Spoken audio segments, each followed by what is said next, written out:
么睡这儿呢？哎呀，都这迷糊。看完了吗？我看书慢，你全看完了？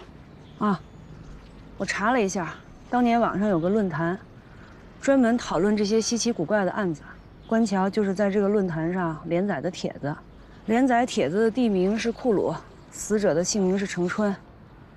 然后这个帖子在这个论坛上关注度很高，就有出版社找到官桥，拿到授权，改了改地名和人名，把它集合成册，发表了小说。小说的很多细节是当年那个案子我们没有公布过的，所以我觉得官桥可能知道一些我们不知道的。你有啥安排？找他聊聊。没有。我在秘书那儿。哦，你密。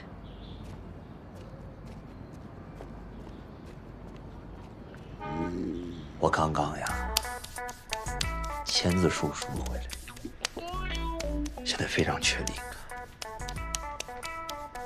我觉得你特别适合做我下一部书的女主角。你跟我前一任对象特别像。真的吗，大哥？真的呀，啊！哎，有时间你可以到我家坐坐，咱们呀一起创作啊。我省里呢还有一些记者朋友啊，他们都是干这个的，让他们也采访采访你。大哥，您人脉可真广，认识的人也多。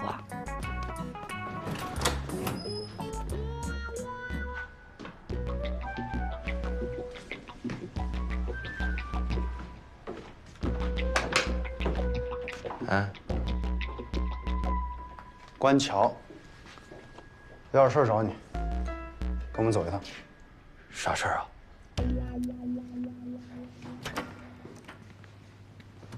哎，我抗议啊！我刚才在洗脚城捏脚呢，突然进来2个人把我带到这儿来了。我怎么知道那个地方是正规的还是不正规的啊？不聊捏脚的事儿。我们找你来是要了解一些其他的情况，请坐。你跟孙彩云住一起吧？我俩是同居呢，但那是你情我愿的事儿啊。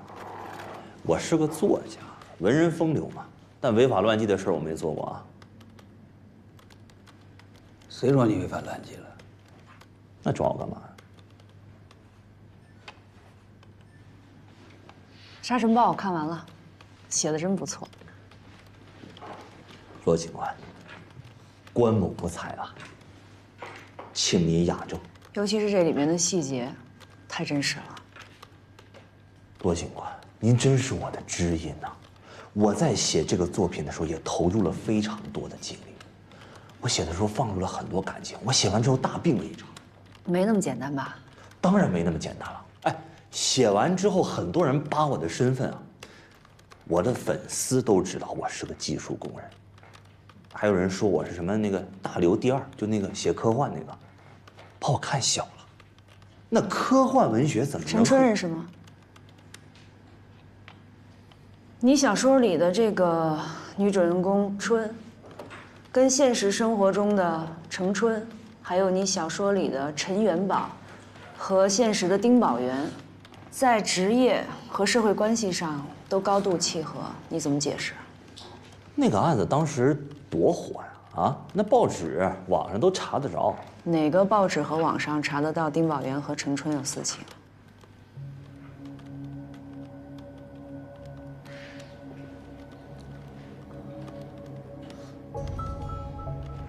关桥，根据你小说的描述，你对程春因爱生恨，或者说内心萌生了占有欲。你觉得他背叛了你，所以产生了杀死程春、嫁祸丁宝元的想法。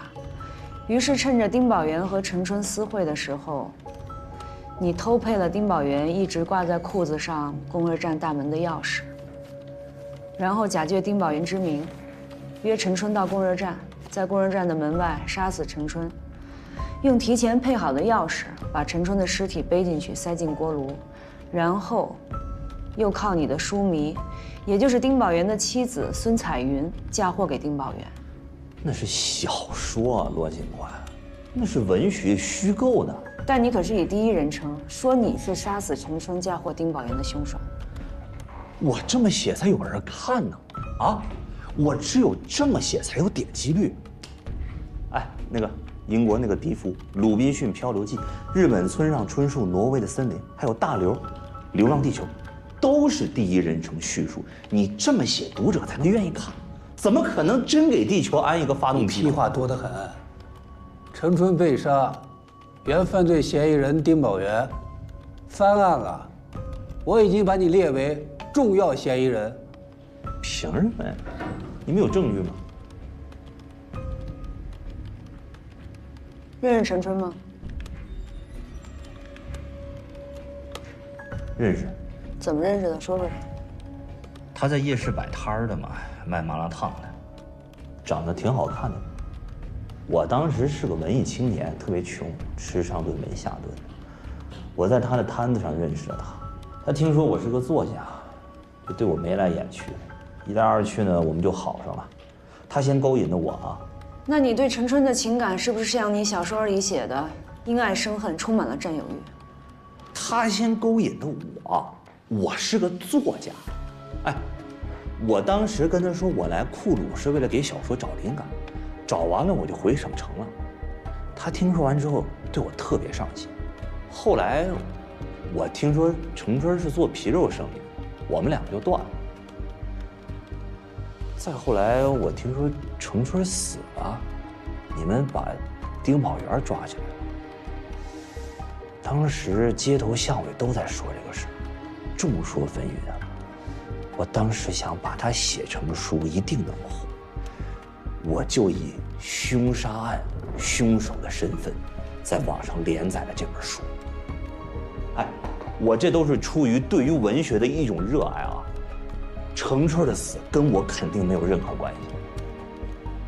哎，关晓，你那小说里的程元宝和春儿，生活里有什么关系啊？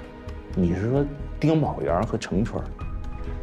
他俩好过一段时间，后来孙彩云就捷足先登了嘛，我就知道这些。关桥，你最好想清楚，还有什么遗漏的没交代。如果让我们知道你知情不报，下次就没有这么简单了。我就知道这些啊，我那个书里一部分是程春跟我说的，还有一部分是我在网上提炼出来的嘛。我真就知道这些啊！我们应该马上再次提审丁宝元。小说不能当证据吧？除了小说，我们也没有别的证据。那你说怎么办？你是领导啊，我配合你工作呀。哎，王处，您来了，给你介绍。王处啊，我陈江河，终于见面了。啊，江河同志，你帮我看看这是什么？这什么？就在226焚尸案的案卷里面夹着，跟证据目录对不上。好像见过，忘了在哪儿见。是不是档案馆里疏忽了，把别的案子的东西放进来了？不可能，不可能，不可能疏忽。小罗啊，哎，你跟江河同志再认真查查这个案子。好。哎，王处啊，给个机会啊，请你吃我们当地最好吃的拌面。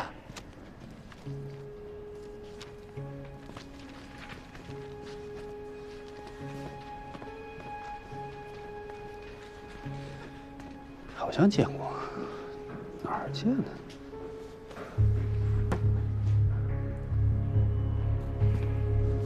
不会是别的案子的东西混进来的吧？我们在案子归档前都会经过仔细的检查，除了卷宗原件和备份的复印件之外，其他无关的东西不可能混进来。我建议查一下这个226焚尸案卷宗的借阅记录。最后一位借阅的是葛队，还借走了03年秋季扫黄打非专项行动的全部材料。03年秋季扫黄打非，我参与过抓陈春的行动啊。葛队啥时候还的这2个卷宗？是葛队出事以后，刘局长帮葛队整理完以后归还。刘长林。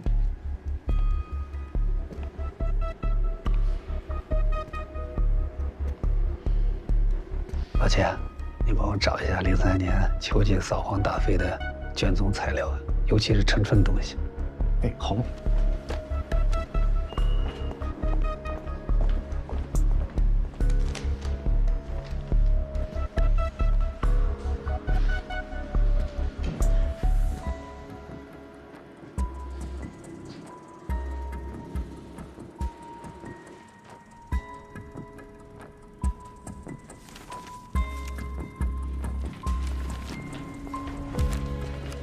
老陈，这就是03年扫黄打非没收的物品，陈春的物品和记录应该都在这里面了。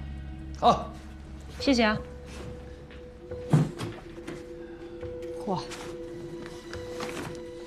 扫黄打非，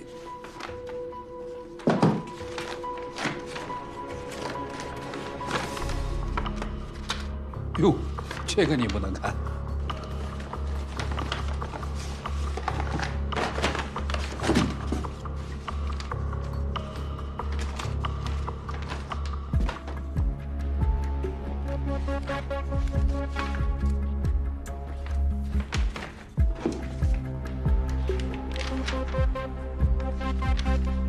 对上了，陈春的电话本。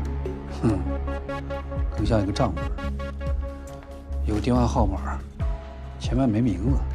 对，后面有数字，这个数字是什么意思？账目为啥不留姓名？对啊，为什么呢？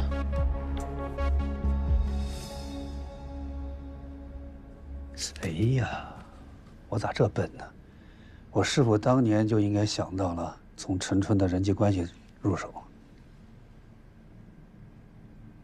太笨了。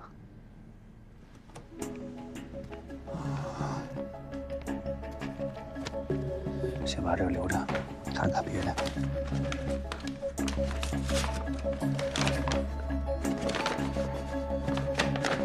电话本上一共有32个电话，除了一个来自于省城，而且没有实名登记，其余的都是本地号码。上面有丁宝元入狱之前的电话，就是这个。丁宝元1311946157被10年后丁宝元和陈春有关系的证据找到了，把这个还回档案室。哎，好。哎，什么时候提审丁宝元啊？什么时候提审丁宝元啊？现在。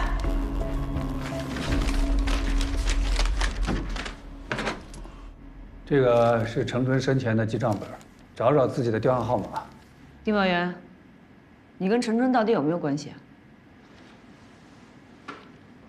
我和以前的老婆关系不好，陈春挺漂亮的，所以一来二去的，我跟她好过一段，可是时间很短，我就离了婚，娶了现在的老婆。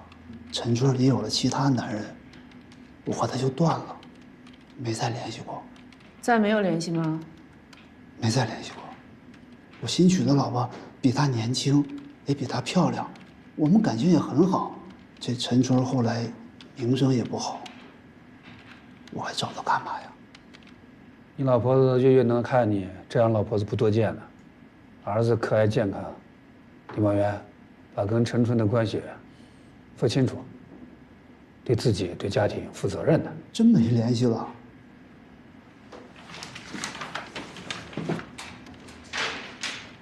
这是陈春死前的3个月通话记录，看看有没有你的电话号码。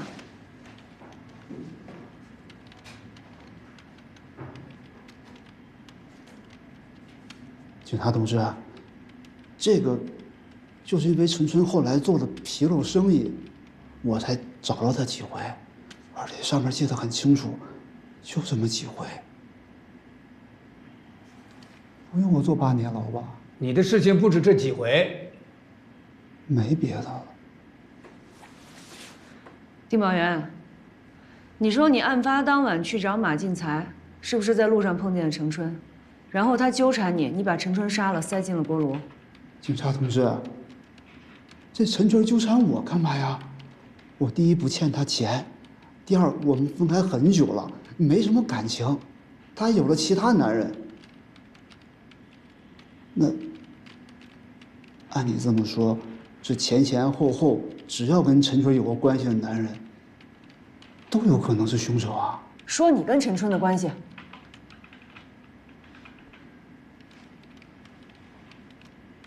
陈警官，我听说你和陈春都是从洛车出来的，是不是你们也认识？有一本小说叫《沙尘暴》，你们看过吗？那里边写春儿和一个姓陈的警官好过，可精彩了。